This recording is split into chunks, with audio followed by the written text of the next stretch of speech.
It is day one of BorrowAthon, and it's about 8:24, getting ready for the next Twitter sprint.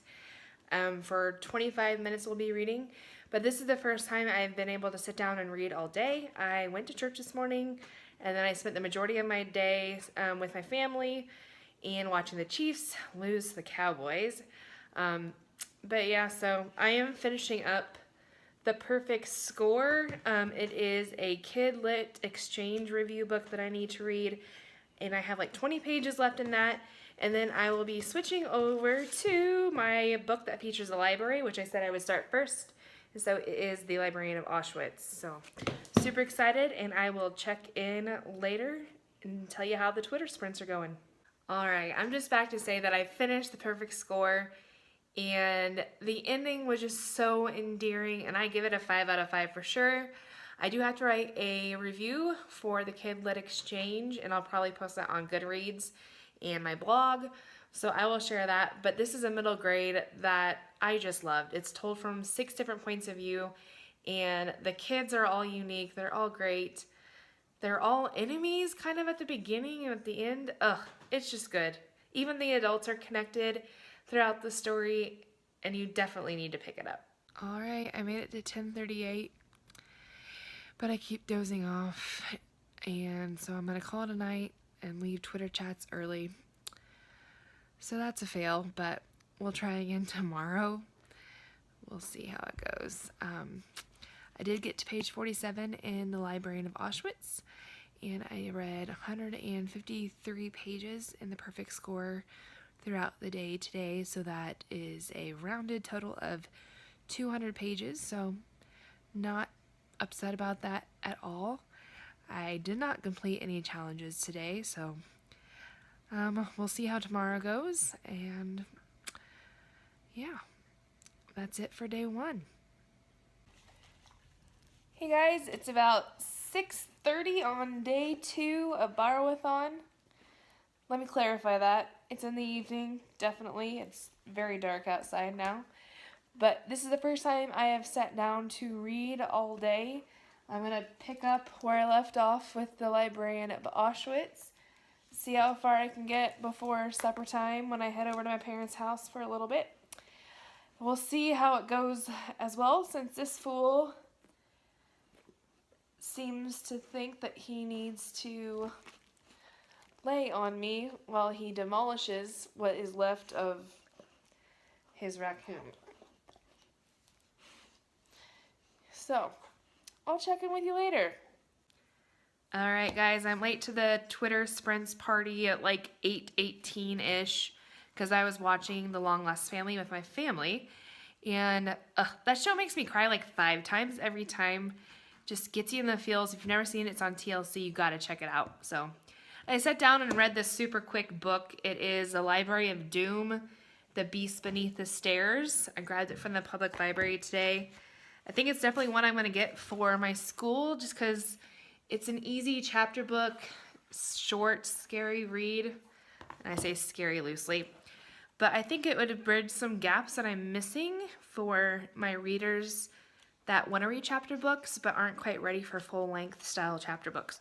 So, and dare I say, this could count, I guess, for the book that features a library, but I'm still fully committed to this one. It is time to call it a night. It was a really slow night of reading on my behalf. I just couldn't get focused in, but I finished the easy 41 pages of The Library of Doom, and then 62 pages of this.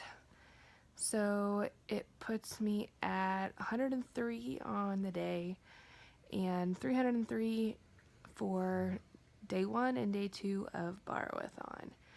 So I've got to get super busy on this tomorrow and find some motivation.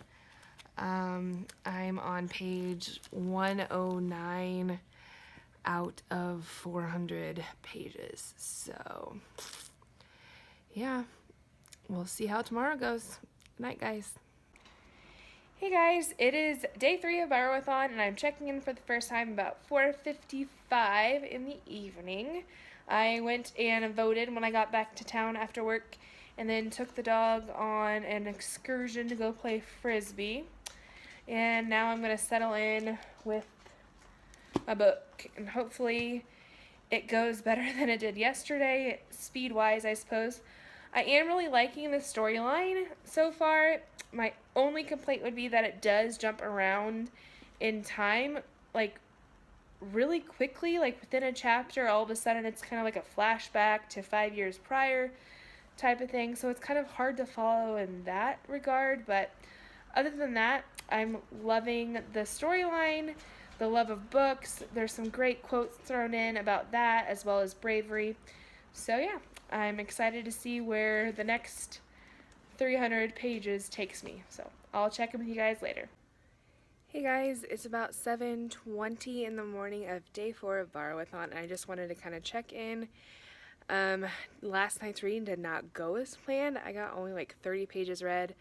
I could not refocus after a long day of just dealing with the emotional tolls, I guess, of being a cancer survivor and helping other people through the journey that are just getting started. So I just went to bed early and said I'll just try again tomorrow. So that is today. So we'll see how today goes. I'll check in later, but I also forgot to share that when I'm in the car, I am listening to Wonder Woman Warbringer by Leigh Bardugo. And it could count as a series, but we'll see if I get through the other one or not. I don't think I'll be in the car for 11 hours to get this done either, but we'll see. But I am counting that for pages for sure. Hope everybody has a great day, and I will check in with you tonight. Hey guys, checking in for the first time tonight. It is 9 o'clock, and I've been playing along with the Twitter sprints. In the last 25 minutes, I spent reading The Notebook of Doom, the first one, and I finished it from cover to cover. So that's my series book that was new to me, so I'm excited to get one challenge done since I'm still working away on the other book. But I just needed a break, and I can see why my kids are constantly checking this out at school. It's a quick read. It kind of has a scary element, I guess, if you're 7 or 8 years old. But it was good to just read a book that I know all my kids are into right now. So I'm going to head back into the Librarian of Auschwitz and see what I can get done tonight. Currently on page 178. So I guess my goal would be like 300, maybe? We'll see. I make no promises. Check in with you later. It's about 9:45, and I'm going to take a little bit of a break from the Twitter sprints. But I thought I would just share that I bought something on Amazon that's a bit bookish today that I normally don't buy.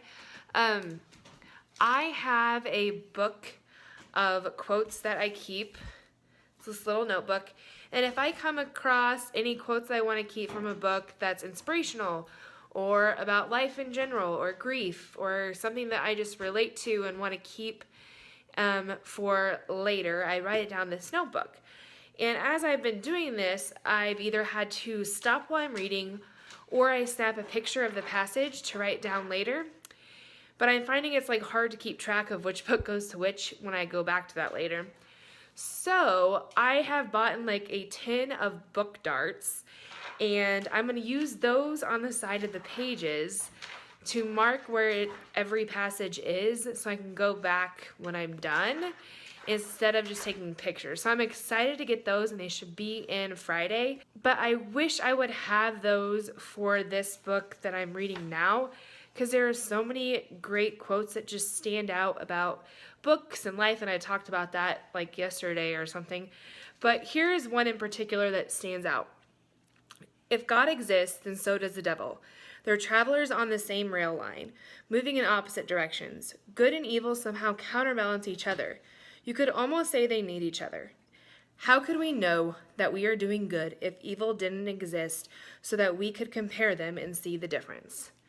Just a quote that really makes you think, and it's actually something that my pastor at church talked about a couple weeks ago that's been just sticking in the back of my head, thinking about good versus evil. How do we appreciate the good days when we don't have any bad days and those kind of thoughts? So that sticks out. I'm definitely going to add that to my quote book. I just wish I had my book darts already, but they'll be here in a couple days. All right, it is 10 till 11, and I keep dozing off, so I'm going to call it a night on the reading front.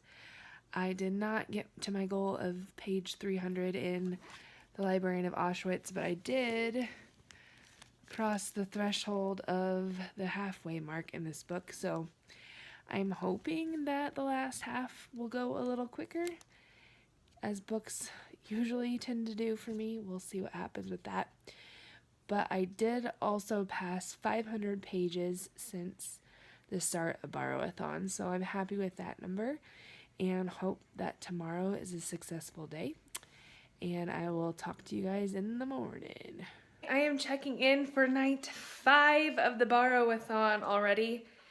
It's going quick, and I haven't accomplished much, but I'm going to still try and join Twitter sprints tonight.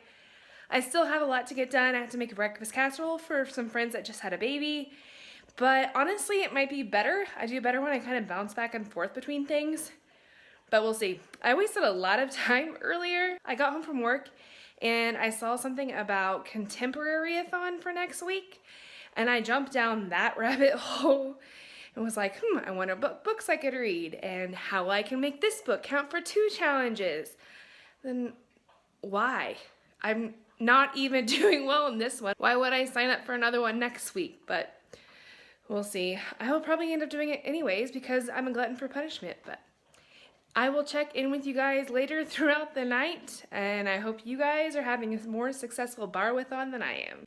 It's time to check back in. It's about 9:20, so almost halfway through the Twitter sprints tonight. I actually decided to start in on a new book, The Insignificant Events in the Life of a Cactus. Quite the title. But it's turning out to be a really quick middle grade read, and I'm 65 pages in already, which feels like great progress compared to the last book that I'm still going to finish, but I just needed a break. This is about a little girl that was born without her arms, and she moves away from Kansas, which is kind of cool because that's where I live, and she moves to Arizona where her dad finds a new job. And so far she has met a little boy with Tourette syndrome, so I'm assuming there's going to be a great friendship started there. They meet in the library, so this could also count for my library pick. So imagine that. But I'm excited to get further into this. I have my breakfast casserole going in the oven, and yeah, getting things accomplished, and I'm excited about it. Alright, party people, time to call it a night and head to bed.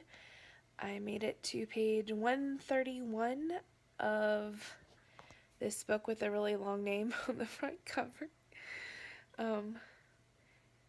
Halfway, exactly at the halfway point, so awesome. I feel so good about that, and I'll finish it tomorrow. I have a grand total of 635 pages for BorrowAthon so far, and I will check back in the morning. We shall see. It is day 6 of BorrowAthon, and it's been quite a day.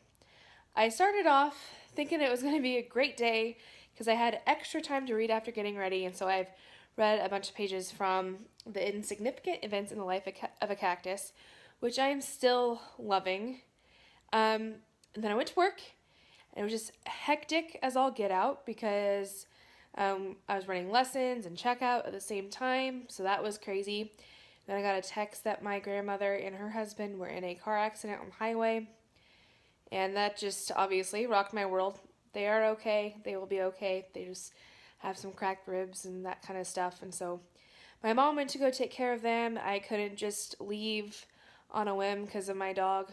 Didn't have a place to take him. So I am here. And after school, I went to the bookstore downtown. And it's like an indie bookstore type of deal. I looked around for like a good hour, and I couldn't find a book that I wanted to buy. Like, what? Why? Like, that doesn't make any sense. So, I mean, that can tell you right there what kind of day I'm having if I can't find one book instead of like the normal 5 that I get. But I did find some that I liked. I put holds on the library, but I just didn't want to spend the money on them. So, we'll see if I end up going back to the bookstore this weekend, because I do have a little gift card that I wanted to use, but oh well. I'm sure I'll be able to find a different one later. I'm going to go out to dinner with my dad real quick, and then I will come back and hopefully make it in time for the Twitter sprints and get some really good reading done. That is my priority for this weekend, so I can move on and try the contemporary-thon. I'll talk to you guys later. I got home just in time to start with the Twitter sprints, so that's exciting. But more exciting, these showed up on my door, my book darts. I'm so excited to start using these to mark my quotes. I'll show you what they look like. They are so pretty. So here's what they look like. They're mixed metal ones. They are so pretty. There's 125. But here's a close-up of one. You can kind of see it has a little tab here. That would go actually on the back side, and then your arrow would point to the spot that you want to mark. So super excited to start using those tonight. I'm gonna go change out of my work clothes into some comfy, soft, fuzzy, warm clothes and get started on my reading. We'll check in with you later. It is 9:30 on Friday night and I am absolutely exhausted. So I'm just gonna go to bed and try again tomorrow. I did get 84 pages done on this today, so it brings my total up to 719 pages for BorrowAthon so far. I have 2 days left and a lot of reading to get done. See you guys in the morning. It's early in the morning on day 6 of BorrowAthon, and I quickly finished the insignificant events in the life of a cactus. This is definitely a 5 out of 5 middle grade for me. I love the characters, I love the storyline. I'll probably share more about it in like a little quick wrap up. And so the game plan for the rest of the day is to start The Stars Beneath Our Feet and get halfway through, so that's 144 pages, and then go back to the Librarian of Auschwitz and see what I can get done. And yeah, we'll see how today goes. Check in with you guys later. Alright. It is 12:30 at night, so after midnight I stayed up late and I didn't get quite as much done as I had hoped today in the reading department. I only got 88 pages read, but I did get a lot of errands ran and some stuff done at work and dinner with my dad. What else did I do? A bubble bath. I talked to a coworker on the phone. So yeah, a whole bunch of things that got done today, but not a whole lot of reading. So 88 pages added to this, so I think I'm like at 807 pages for BorrowAthon. So tomorrow's the last day. The goal would be to finish this one and make a wrap up of some sort. So we'll see ya tomorrow. It is the end of the last day of BorrowAthon and I'm checking in. I didn't do a whole lot of reading today. Again, just a lot of stuff going on and getting prepared for chemo tomorrow and being gone from work and all that stuff. So I only read 48 pages today. It brings my total for BorrowAthon up to 855 pages. So not too shabby. Of course it could have been better, but all things considered, did some good reading this week. I'm going to try to put together a wrap-up of all the books that I read and what my thoughts were, what ratings I gave them, which ones I'm going to finish, which ones I'm going to abandon, that kind of stuff. And I'll get it posted as soon as possible and move on to the next readathon. So yeah, it's been fun. We'll see you in the wrap-up. We are here for the wrap-up of BorrowAthon, and we're just going to start with the elephants in the room, the books I did not read and the challenges I did not meet, being these two right here. The 13 minutes was my Give an Author a Second Chance, which I knew this would be my last pick if I got to it, so didn't get to that. I also did not get to Dear Martin, which was my hashtag Library Hall book. I still do want to read this one at some point, but I just didn't get to it this week. So, moving on. I started off my week finishing the last 153 pages of The Perfect Score, and I gave this one 5 out of 5 stars. I absolutely loved it. It's in 6 different voices, and all these kids are connected. At the beginning, they hate each other, and it's kind of how they grow together as a group. And there's a teacher that's an old teacher that's came back out of retirement, and then there's a younger teacher that's really artistic and completely her opposite. and you find out how they might be connected because they don't get along. Then these kids do like a service project after school, and they find out a lot about themselves and about each other and about the people in the elderly home and how they're connected to other people that they know. And it was just a good read all the way through. I love that the chapters are really short, so it feels like you're going at a quick pace. And normally, when there's 6 different points of view, it's kind of hard to keep track of people.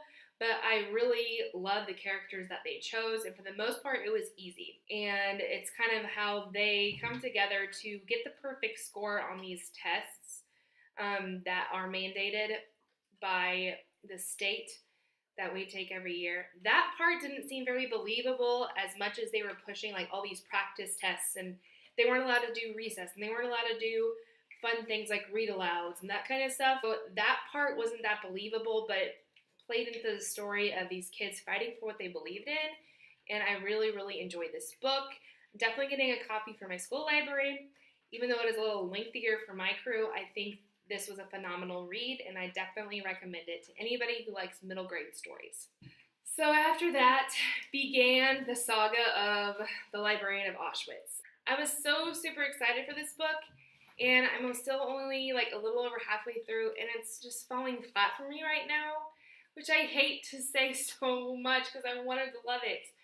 But it's just, I don't know if it's the writing style maybe. Like I said in my vlogging, like in the middle of a chapter, it'll like have a sudden flashback without any break in space to show you that it's a flashback into time and that the character is thinking about how things were 5 years ago or a year ago. And there's just a lot of that goes back and forth that you have to try to keep track of.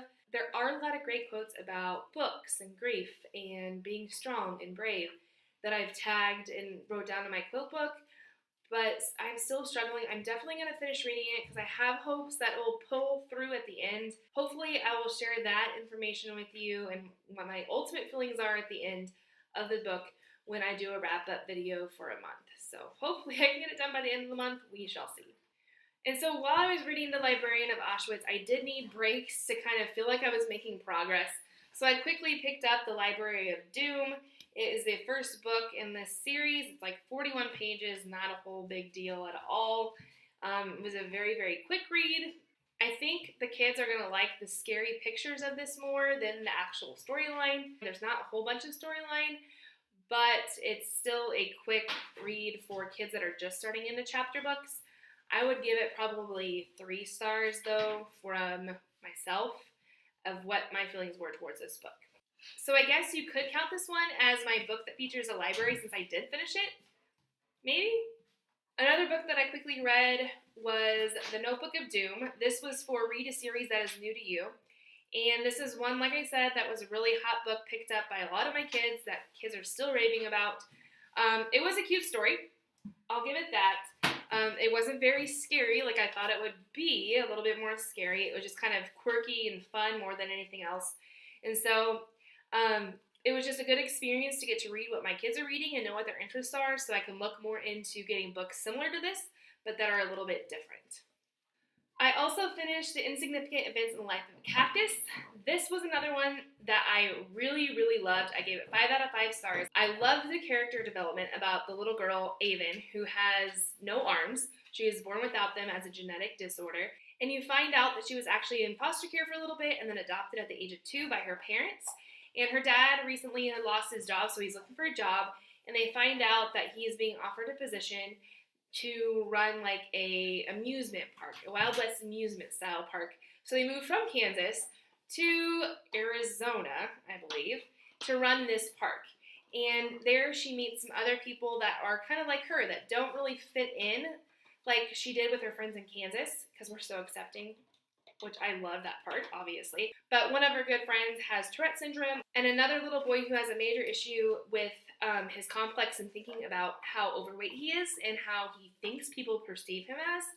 And so it's their story as they get to know each other. So they try to solve a bunch of mysteries along the way, and ultimately Avon finds out who her family really is, which was kind of a surprise at the end. And of course, I'm not going to tell you what it was. You have to read it for yourself, but it was definitely a 5 out of 5 all the way through. There's a lot of great humor. and kind of making fun of yourself even though you're in a tough situation, which I loved. And the last one I had would be my 2017 release pick, and I am about 3/4 of the way through of The Stars Beneath Our Feet. I am really enjoying it. It is about a little boy named Lolly, and his brother has just been shot, kind of like in a gang-style shooting, from what I can gather. And it's just like the aftermath of his family and the grief from losing his brother, which I can definitely relate to. He finds like solace in all of these Legos. He has a crazy ton of Legos. He starts building like this castle type thing in his bedroom, and it's so big it has to go out to the living room, and eventually he moves it to a shed at school, and it's just kind of like his personal therapy in dealing with that. So like I said in my TBR, I do think this is for like a higher middle grade. There is an instance where the kids smoke at one point in time.